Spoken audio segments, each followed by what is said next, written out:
અરે હું ઓફિસેથી થાકો પાકો ઘેર આવું અને એનો એનો મૂડ બગડેલો જ હોય, સહેજ કંઈ કહીએ તો ખોટું લાગી જાય. અરે નાની નાની બાબતોમાં દુઃખી થઈ જાય.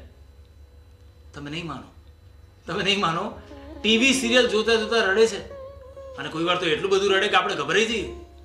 1 મિનિટ, મને એક વાતનો જવાબ આપશો? પૂછો. કોઈને જાણી જોઈને દુઃખી થવું ગમે? આમ તો ના જ ગમે, એટલે વળી ના જ ગમે. તો એટલી વાત પરથી તમને એવું નથી લાગતું કે એના મનમાં કશુંક એવું થઈ રહ્યું છે જેને પોતે જ નથી સમજી શકતી? તો હું શું કરું? જે વાત એને જ નથી સમજાતી એ હું ક્યાંથી સમજવાનો? એને નથી સમજાતું એટલે જ તો તમારે સમજવાનું છે. જોયું, સાંભળી તમે? હું તો કેટલી વાર કહું છું, પણ મને કોઈ સાંભળે તો ને.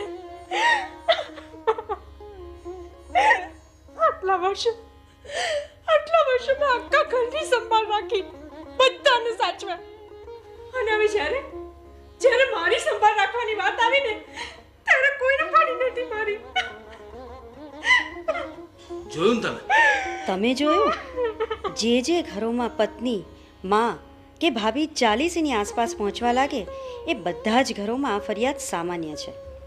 આ દિવસો દરમિયાન સ્ત્રીને ખાસ કાળજીની, ખાસ સંભાળની જરૂર હોય છે.